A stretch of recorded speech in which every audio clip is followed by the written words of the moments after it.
اللہ رب العالمین والصلاة والسلام علی سید المرسلین اما بعد فاعوذ باللہ من الشیطان الرجیم بسم اللہ الرحمن الرحیم۔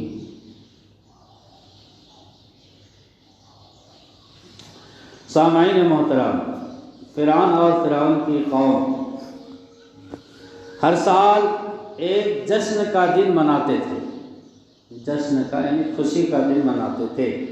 وہ کون سا دن تھا؟ اس میں اختلاف ہے۔ بعض علماء کرام فرماتے ہیں کہ وہ 10 محرم کی تاریخ تھی، بعض کہتے ہیں وہ بقرعید کا دن تھا۔ جب مقابلے کا وقت تعین ہو گیا تو زور و شور سے تیاری شروع ہو گئی، کیونکہ یہ دن فرعون کے لیے ایک امتحان کا دن تھا۔ اس نے ملک کے کونے کونے سے ہزاروں جادوگر بلائے اور انہیں بڑے انعام و اکرام کا لالچ دیا۔ روایات میں یہ بات موجود ہے، اس روایت کو حضرت علامہ اسماعیل حقی رحمۃ اللہ علیہ تفسیر روح البیان کے اندر بھی لکھا ہے کہ حضرت موسیٰ علیہ السلام کے مقابلے کے لیے جادوگر اکٹھے ہوئے۔ ان کی تعداد 70,000 کے قریب تھی۔ حضرت موسیٰ علیہ السلام سے مقابلے کے لیے جو جادوگر آئے وہ کتنے تھے؟ 70,000 کے قریب تھی۔ اور ان جادوگروں کے قافلے کے 4 سردار تھے، جن کے نام یہ تھے: شادور، عادور، حطت، شمعون۔ چنانچہ جب مقابلے کی تاریخ آ گئی تو میدان مقابلے میں فرعون کے بیٹھنے کے لیے ایک بہت بڑا عالیشان تخت بچھایا گیا، اور فرعون بڑے تکبر و غرور کا پتلا بنے اس تخت کے اوپر آ کر بیٹھ گیا، اور ادھر 70,000 جادوگر بھی اپنا اپنا سامان جادو لیے میدان مقابلہ میں پہنچ گئے۔ لاکھوں کی تعداد میں لوگ تماشا دیکھنے کے لیے بھی جمع ہو گئے اور اپنی اپنی جگہوں پر بیٹھ گئے۔ آج فرعون بڑا خوش تھا اور اسے یقین کامل تھا کہ آج حضرت موسیٰ علیہ السلام شکست کھا جائیں گے اور حضرت موسیٰ علیہ السلام کی تبلیغ سے ہمیشہ ہمیشہ کے لیے جان چھوٹ جائے گی۔ لیکن مسلمانوں، اس بے دین کو نبوت کے مقامات اور نبی کی شان کا کیا پتہ تھا؟ وہ بے دین نبی کی عظمت کو کیا جانتا تھا؟ اسے کیا پتہ تھا کہ اللہ کے نبی کی کتنی شان ہوتی ہے؟ فرعون تو حضرت موسیٰ علیہ السلام کو ایک انسان سمجھ رہا تھا، اور وہ سمجھتا تھا جیسے میں ایک عام بشر ہوں، اللہ کا نبی بھی اسی طرح ہوگا۔ لیکن ایمان والوں اس کا یہ خیال غلط تھا، اور اسی غلطی نے اس کو برباد کر دیا، ہمیشہ کے لیے ناکام کر دیا، ہمیشہ کے لیے ذلیل و رسوا کر دیا۔ اسی طرح فرعون کے نقش قدم پر چلتے ہوئے کچھ مسلمان اللہ کے نبیوں کو اپنی مثل سمجھ کر اپنی عاقبت خراب کر رہے ہیں، اور کہتے ہیں کہ ہم صحیح ہیں، ہمارے خیالات صحیح ہیں، حالانکہ یہ بھی فرعون کی طرح غلط ہیں، ان کے عقیدے غلط ہیں، ان کی سوچ غلط ہے۔ اللہ ہم سب کو ہدایت عطا فرمائے، آمین۔ تو میں یہ عرض کر رہا تھا کہ میدان مقابلہ میں فرعون بھی آ گیا، جادوگر بھی اکٹھے ہو گئے، عوام بھی جمع ہو گئی۔ جب سارا میدان فرعونیوں سے کھچا کھچ بھر گیا تو فرعون نے حضرت موسیٰ علیہ السلام کو میدان مقابلہ میں بلوایا۔ میرے مسلمان بھائیوں، اب ذرا اللہ کے نبی کی آمد کا منظر دیکھو کہ اللہ کا نبی کس شان سے، کس عظمت سے، کس ہیبت سے میدان مقابلہ میں تشریف لایا۔ حضرت موسیٰ علیہ السلام جب میدان میں تشریف لائے تو آپ کے ساتھ کوئی فوج نہیں، کوئی مدد کرنے والے ساتھی نہیں، کوئی ظاہری سامان جنگ نہیں، کوئی نعرے لگانے والے نہیں، اور جذبات دینے والے رشتہ دار نہیں، بلکہ حضرت موسیٰ علیہ السلام تنہا اکیلے میدان میں تشریف لائے، اور ہاتھ میں وہی اللہ کی رحمت سے عطا کردہ ڈنڈا پکڑا ہوا تشریف لائے۔ اور ادھر فرعون تھا جو بڑے غرور و تکبر سے اپنے عالیشان تخت پر بیٹھا ہے، اور دوسری طرف اللہ کا پیغمبر ہے جو بڑے اطمینان، بڑے سکون سے، بڑے آرام کے ساتھ مجمع میں تشریف فرما ہیں۔ فرعون نے جب حضرت موسیٰ علیہ السلام کو دیکھا تو غرور سے کہنے لگا دیکھ اے موسیٰ کہ ہے ساری خدائی اس طرف۔ حضرت موسیٰ علیہ السلام نے جواب دیا ہے خدائی اس طرف تو ذات الہی اس طرف۔ فرعون کہنے لگا سر بلندی کے ذرا تو اس میرے جھنڈے کو دیکھ۔ حضرت موسیٰ علیہ السلام نے جواب دیا، اور کیسے جواب دیا کہ اپنا سوٹا اٹھا کر فرمایا سر جو کچلے گا تیرا فرعون تو اس میرے ڈنڈے کو دیکھ۔ حضرات محترم، فرعون نے جب حضرت موسیٰ علیہ السلام کا ڈنڈا دیکھا تو تخت پر بیٹھے بیٹھے وہ کانپنے لگا۔ مسلمان، یہ نبی کا ڈنڈا تھا، اور نبی کے ڈنڈے کا یہ کمال تھا کہ دشمن فرعون کے چھکے چھڑا دیے اور وہ تخت پر بیٹھے بیٹھے کانپنے لگا۔ اور ایک وہ آدمی بھی ہے کہ جس کا اپنی بیوی پر روب نہیں، لیکن بنتے ہیں نبی کے چھوٹے بھائی۔ کیا کہتے ہیں موسیٰ کیا کہتے ہیں مولوی اسماعیل دہلوی قتیل نے اپنی رسوائے زمانہ کتاب تقویۃ الایمان صفحہ نمبر 65 پر لکھا ہے کہ بس امتی اور نبی میں فرق یہ ہے کہ نبی ہمارا بڑا بھائی ہے اور ہم چھوٹے بھائی۔ بس نبی کی تعظیم اتنی سی کرنی چاہیے جتنا کہ بڑے بھائی کی کرنی چاہیے۔ استغفر اللہ۔ حضرات، دیکھا آپ نے ان کے انصاف کو، اور پڑھا آپ نے ان کی باتوں کو، اور دیکھا ان کی بے ادبی کو۔ اللہ بچائے، نبی ولی کی بے ادبی سے خیر تو میں یہ عرض کر رہا تھا، نبی ولی کی بے ادبی سے بچے، اللہ بچائے نبی اور ولی کی بے ادبی سے۔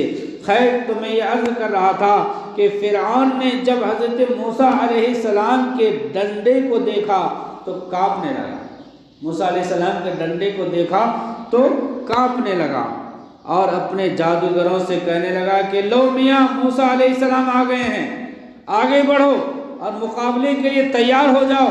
چنانچہ فرعون نے جب یہ بات اپنے جادوگروں سے کہی تو 70 یا 80 ہزار جادوگر اپنا سامان سحر، یعنی جادو کے جو سامان ہے، سامان سحر میدان میں لا کر رکھنے لگے، اور اپنا جادو دکھانے کے لیے انہوں نے بہت سارے درختوں کو ڈنڈے اور درختوں کے ڈالے، ہزاروں پتیاں، ہزاروں رسیاں اور ہزاروں زنجیریں، ہزاروں برچھیں، ہزاروں تلواریں اکٹھی کی، تاکہ ان تمام چیزوں پر جادو کر کے ان سب کو سانپ بنا کے لوگوں کو دکھایا جائے اور موسیٰ علیہ السلام کو مرعوب کیا جائے۔ جب فرعون نے اپنے جادوگروں کو اتنے سارے سامان کو دیکھا تو کہنے لگا آج موسیٰ علیہ السلام کی ہار یقینی ہے، کیونکہ وہ اکیلا ہے اور یہ ہزاروں۔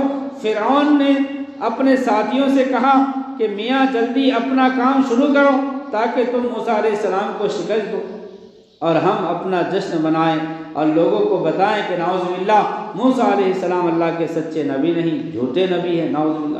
اور یہ باتیں ہمیں اس لیے کرتے ہیں کہ مجھے مصر کی بادشاہی مل جائے اور میرے رشتہ دار، میری قوم کے لوگ ملک کی باغ ڈور اپنے ہاتھ میں لے لیں اور ہمیں ذلیل و رسوا کر کے یہاں سے نکال دیں۔ اللہ غنی۔ جب فرعون نے جادوگروں سے کہا کہ مقابلہ کرو تو حضرت موسیٰ علیہ السلام آ گئے ہیں، تو تمام جادوگر اکٹھے ہو کر حضرت موسیٰ علیہ السلام کی خدمت میں حاضر ہوئے اور کہنے لگے کیا قرآن پاک پارہ 9 رکوع 6 آیت 114 جادوگروں نے کیا کہا؟ اللہ تعالیٰ فرماتا ہے قالوا یا موسیٰ اما ان تلقیا وَإِمَّا أَن تَكُونُوا نَحْنُ الْمُلْقِينَ۔ جادوگروں نے کہا کہ موسیٰ علیہ السلام یا تو تم پہلے ڈالو ورنہ ہم ہی پہلے ڈالنے والے ہیں۔ یعنی جادوگروں نے اپنی بہادری اور شجاعت کا اظہار کرتے ہوئے موسیٰ علیہ السلام سے پوچھا کہ یا حضرت پہل آپ کرنا چاہتے ہیں یا ہم مقابلہ کا آغاز کریں؟ سبحان اللہ۔ علامہ قرطبی رحمۃ اللہ علیہ فرماتے ہیں کہ جادوگروں نے یہ بات حضرت موسیٰ علیہ السلام سے از راہ ادب کی اور ان کی اتنی سی بات اللہ تعالیٰ کو پسند آ گئی اور اللہ تعالیٰ نے اسی ادب نبی کی بدولت ان 80,000 جادوگروں کو نعمت ایمان سے اور نعمت شہادت سے مالا مال فرمایا۔ یہ چھوٹی سی ادب سے فرمایا۔ سبحان اللہ۔ سبحان اللہ، یعنی جادوگروں نے موسیٰ علیہ السلام کا ادب کیا، اللہ تعالیٰ نے اس وجہ سے ان کو حضرت موسیٰ علیہ السلام کی صحابیت سے نوازا اور شہادت سے نوازا۔ معلوم ہوا کہ اللہ کے نبیوں ولیوں کا ادب بڑی اچھی چیز ہے۔ بہت دفعہ اللہ اس ادب کے ساتھ انسان کو زمین سے اٹھا کر آسمان تک پہنچا دیتا ہے، اور یہی حال ہوا فرعون کے جادوگروں کے ساتھ۔ اسی لیے حضرت میاں محمد علیہ رحمہ فرماتے ہیں کہ بے ادبہ مقصود نہ حاصل تے نہ درگاہ دھوبی، ہاں تے منزل مقصود نہیں پہنچاتے، ہاں حج ادب دے کوئی۔ ہاں تو حضرت موسیٰ علیہ السلام سے جادوگروں نے عرض کی، یا حضرت ہم پہلے مقابلے کا آغاز کریں یا آپ پہلے اپنا کمال دکھائیں گے؟ تو حضرت موسیٰ علیہ السلام نے جواب دیا، قال القوا، آپ نے فرمایا کہ تم ہی ڈالو، یعنی اے جادوگرو تم اپنا جتنا زور دکھانا چاہتے ہو دکھا لو، بعد میں اپنی صداقت کا معجزہ پیش فرماؤں گا۔ آپ کی اس اجازت کا مقصد یہ تھا کہ یہ لوگ اپنا جتنا جادو دکھانا چاہتے ہیں دکھا لیں، اور اس کے بعد میں اپنا معجزہ دکھاؤں گا اور لوگوں پر یہ ظاہر کر دوں گا کہ حق کیا ہے اور باطل کیا ہے۔ چنانچہ سارے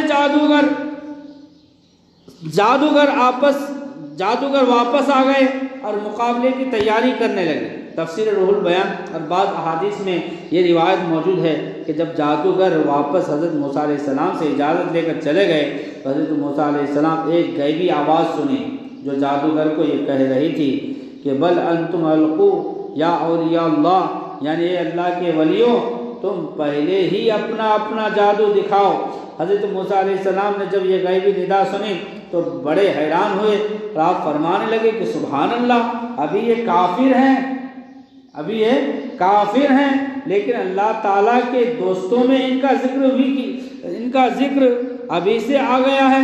تو گویا غیب سے صدا آئی کہ اے پیارے موسیٰ علیہ السلام، ہے تو یہ کافر، ہے تو یہ بدبخت، ہے تو یہ جہنم کے مستحق، یہ ہے جہنم کے مستحق، ہے تو یہ عذاب کے لائق، لیکن اے پیارے موسیٰ علیہ السلام چونکہ ان جادوگروں نے مقابلہ کرنے سے پہلے تم سے اجازت لے کر تمہارا ادب کیا ہے، اے پیارے انہوں نے تیرا ادب نہیں کیا بلکہ تیرے خدا کا ادب کیا ہے، کیونکہ جو میرے نبیوں ولیوں کا ادب کرتا ہے میں اس پر کرم نوازی کرتا ہوں، اور جو میرے نبیوں ولیوں سے بے ادبی کرتا ہے ان کی گستاخی کرتا ہوں، میں اس کو اعلان جنگ کر دیتا ہوں۔ مشکوٰۃ شریف صفحہ نمبر 197۔ تاجدار مدینہ، سرور سینہ، نور مجسم، کائنات کے والی حضرت احمد مجتبیٰ محمد مصطفیٰ صلی اللہ علیہ وسلم فرماتے ہیں کہ اللہ تعالیٰ نے مجھے یہ ارشاد فرمایا، من عادی ولیہ فقد اذنتہ بالحرب، یعنی جو شخص میرے ولیوں کے ساتھ دشمنی کرتا ہے میں اس کے خلاف اعلان جنگ کر دیتا ہوں، اس کے خلاف اعلان جنگ کر دیتا ہوں۔ لہٰذا اے پیارے موسیٰ علیہ السلام، میں اسی ادب کی بدولت تیری بارگاہ میں ان جادوگروں کی عاجزی کی بدولت میں ان کو ایمان کی دولت اور صحابیت کی دولت سے، شہادت کی دولت سے نواز دوں گا۔ سبحان اللہ، قربان جاؤں اس خالق کائنات کی شان عظیمہ پر جو اب کسی کا محتاج نہیں، جو اب کسی سے ڈرتا نہیں، جو اب کسی کا احسان مند نہیں، جو وحدہ لا شریک ہے، جو اب علی کل شیء قدیر ہے، جو ساری کائنات کا مالک و خالق ہے۔ دیکھو تو صحیح اس کو اپنے نبیوں ولیوں سے کتنا پیار ہے کہ نبی کے ادب کی بدولت ان کو اسلام کی دولت نصیب فرما دی۔ اے جادوگرو تمہیں ہزاروں سلام ہو، تم نے اللہ کے پیارے کا ادب کر کے اپنی آخرت سنوار لی، اپنی عاقبت بنا لی، اپنی زندگی سنوار لی، اور اسی ادب کی بدولت تمہیں ایمان ملا، صحابیت ملی، شہادت ملی، جنت کے اعلیٰ محلات عطا ہوئے۔ اللہ تعالی ہم سب کو مسلمانوں کو بھی ادب کی توفیق عطا فرمائے، آمین ثم آمین۔ اب یہ جادوگروں کی جادو کا کس طرح سلسلہ شروع ہوتا ہے، یہاں سے اس کی گفتگو شروع ہوگی، لیکن یہ تھوڑا لمبا ہے اس لیے آج اس کا ذکر نہیں ہو سکے گا۔ پھر میں اسے کل انشاءاللہ بتانے کی کوشش کروں گا۔ اللہ تبارک و تعالیٰ